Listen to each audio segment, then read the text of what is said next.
You should hear what keeps him up at night. This is what keeps me up at night. I don't understand how my fellow Americans, I don't even understand how this election is close. And yes, I'm voting for you, but I would also vote for that wall over there. Well, he's half right. We do need a wall. To keep out gang members, fentanyl dealers, human traffickers, and Anna Navarro. What's funny, though, is that Stern actually thought that was a compliment. Stern has become such a wussified sycophant, he doesn't realize that telling Kamala that he'd vote for a wall is telling her that he knows she's as dumb as one. This week on his radio show, Howard Stern defended wokeism, saying it's a compliment when someone calls him woke. Listen. If woke means I can't get behind Trump, which is what I think it means, or that I support people who want to be transgender, or I'm for the vaccine, well, dude, call me woke as you want. I'm not for stupidity, but I am woke, motherfucker, and I love it. Oh dear, he swore. He swore that'll win over the woke. Greg didn't just critique the personality, he went after the substance. Stern's show, once a blazing force of no-holds-barred comedy, has simmered down into a mild puddle of celebrity flattery. Gutfeld compared it to watching a lion turn into a house pet, fixed, declawed, and too busy kissing up to Hollywood elites to remember what made him a threat in the first place. The once unpredictable Stern is now about as bold as a decorative plant in a hotel lobby.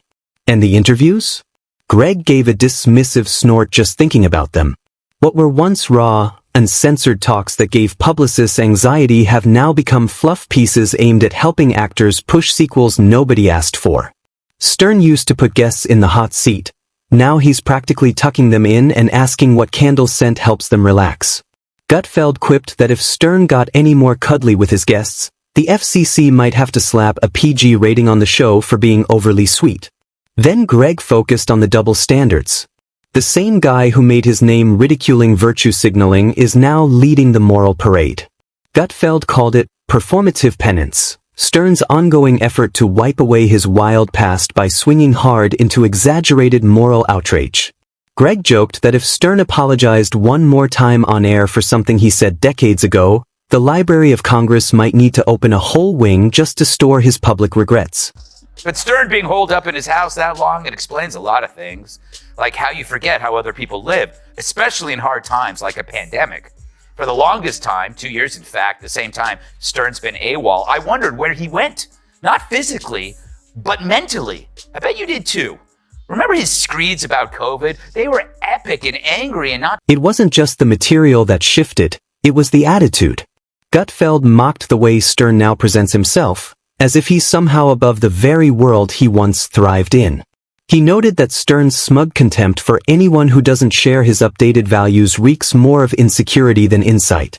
Greg argued it's not evolution, it's surrender. When the pressure showed up, Howard didn't rise to the occasion. He backed down, stepped away, and acted like he never struck the match to begin with. Greg even highlighted Stern's odd fixation with being liked, pointing out that a man who once proudly claimed not to care what anyone thought now seems desperate to impress the same cultural gatekeepers who once banned him. Gutfeld summed it up perfectly. A once untouchable legend now pleading for approval from the very crowd that used to hope he'd vanish. He also took shots at Stern's remaining fan base, or what's left of it. Gutfeld joked that Howard's current listeners feel like a therapy group for people who miss the old days but are too scared to admit it for fear of getting canceled by the very guy they used to idolize. He said tuning into Stern now feels like watching your favorite punk band ditch the amps, trade in their leather for linen, and start doing ads for Whole Foods. Then came the dive into politics. Now remember, Stern used to throw bologna slices at strippers' butts.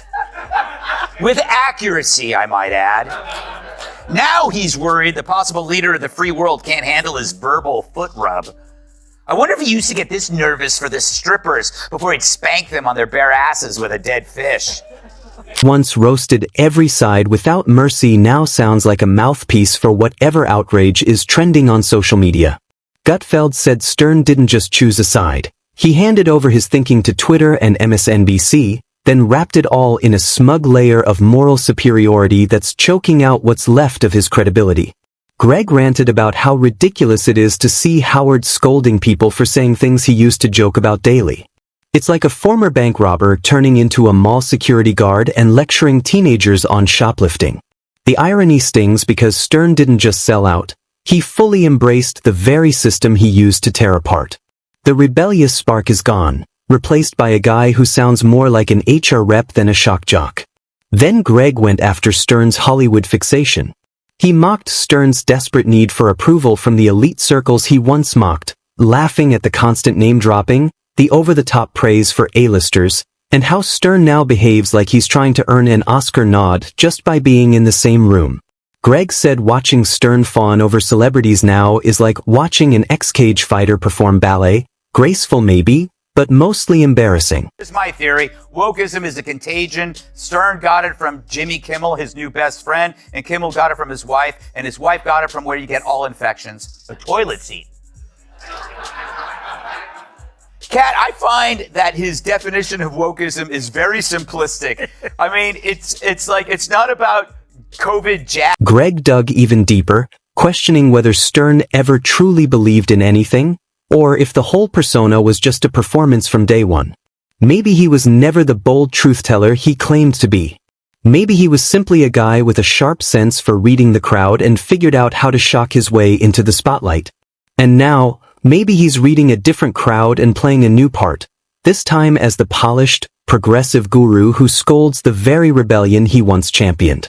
But the real blow, Greg said, is that Stern isn't evolving, he's erasing. He's wiping the slate clean, rewriting his own story, and pretending it was all just a phase. But it wasn't a phase, it was who he really was. And now, he's trying to bury it under layers of social justice buzzwords and fake regret, thick enough to look like he's campaigning for sainthood. Gutfeld called it cowardice disguised as wisdom. Stern didn't own up to his past, he ran from it, and now he lectures anyone who still dares to turn up the volume. The transformation wasn't inspiring, it was cringeworthy. And worst of all, it was expected. Because that's what happens when rebels stop rebelling. They turn into what they once ridiculed. They play it safe. And in Stern's case, they get so caught up in chasing approval, they forget what made anyone give a damn in the first place. When are we going to stop putting up with the idiots in this country and just say, it's mandatory to get vaccinated. F them, f their freedom. I want my freedom to live. Man, this guy makes Anthony Fauci sound like a Canadian trucker. What? Maybe you should follow his next vaccine with a shot of Valium.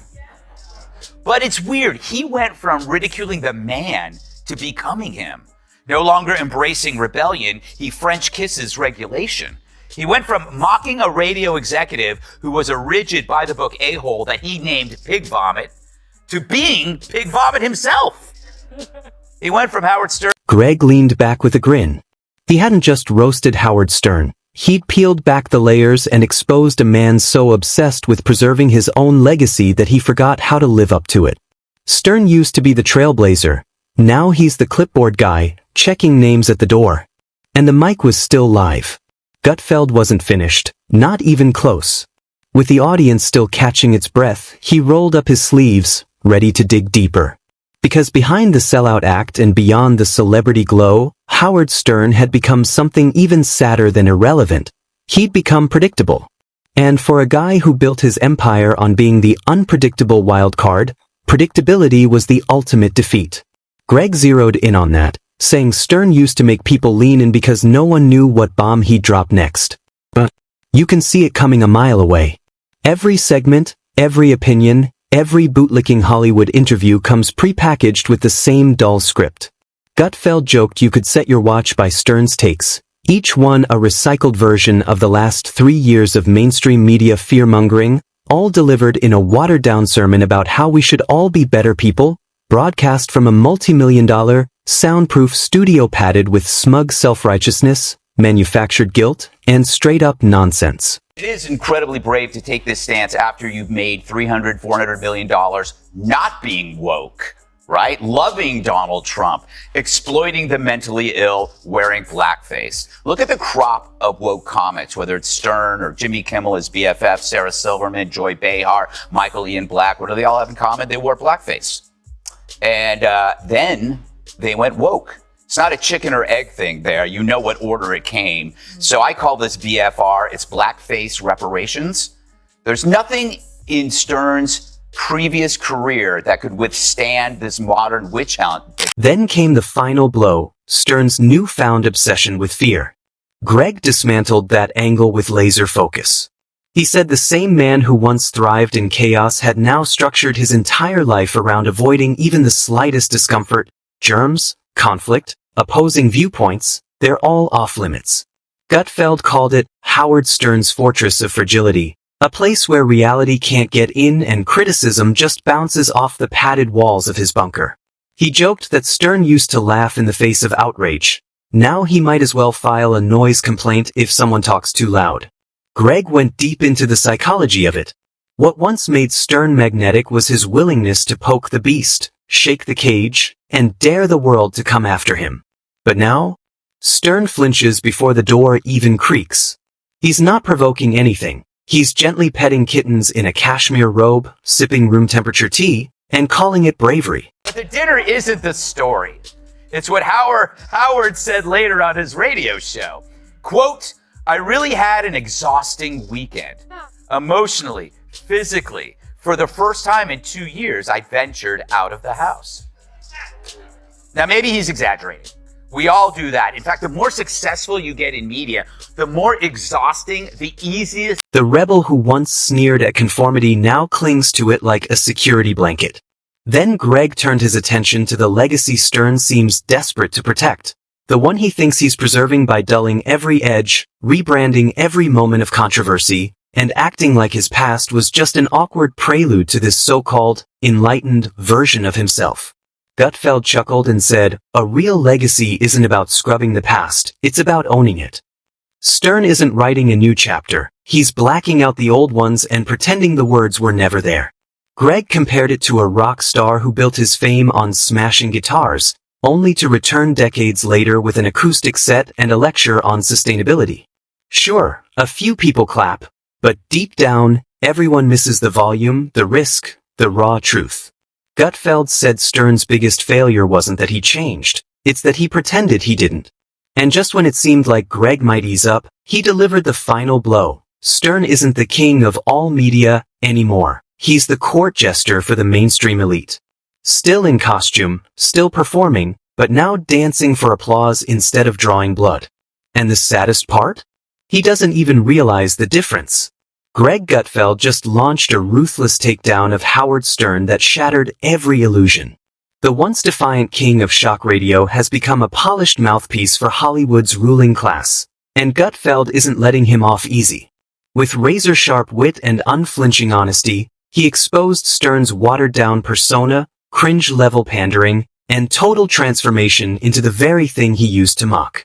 If you thought Stern still had an edge, Gutfeld just proved it's long gone and buried deep. What an about-face. It's not unlike Howard Stern. I mean, talk about a transition. On Tuesday, he conducted an interview with Kamala Harris that was so simpering and feminine, I got my period while listening to it. Greg Gutfeld didn't just casually walk into this one. He stormed in with the confidence of a guy who just discovered his favorite punching bag had slapped a "kick me" sign on his own back. And that punching bag? None other than Howard Stern, the self-declared king of all media. A man who once gave the finger to authority and now flips through cue cards written by PR handlers. Gutfeld wasn't pulling punches.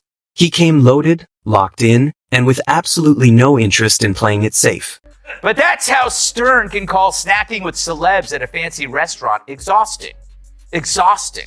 Like he finished the overnight shift in a coal mine. Or hearing Kat talk about her pets. Fair. But I get it, life is tough, especially when you've been cut off from the world for 2 years in a $20 million piece. He launched his attack by ridiculing Stern's complete makeover, or more accurately, the full personality overhaul. Once a rebellious radio outlaw, Stern is now the overcleaned, overpolished, and triple sanitized mascot of everything he used to mock. Greg painted a picture of a man who used to set the airwaves ablaze like a Molotov cocktail, now showing up on morning talk shows, sipping almond milk, and dispensing gentle advice like a retired therapist on a book tour. Even more pathetic, wondering how she doesn't nap. When you said you don't nap, I get it, because like what you've taken on is extraordinarily difficult. And I mean, do you feel the pressure of the moment in the sense that, like, when I met you out in the hall, I said, I'm really nervous because I want this to go well for you. I want it to go well for the country. Hold on. I need a minute. Gutfeld laughed at how Stern, who built his career exposing fakes, had become the biggest fake of all. The man who once turned shock jockery into an Olympic sport now tiptoes through interviews like he's scared of disturbing the HR interns. Greg called it the greatest plot twist in media history, not because Stern grew, but because he sold out with such wild enthusiasm that even infomercial hosts seem honorable by comparison.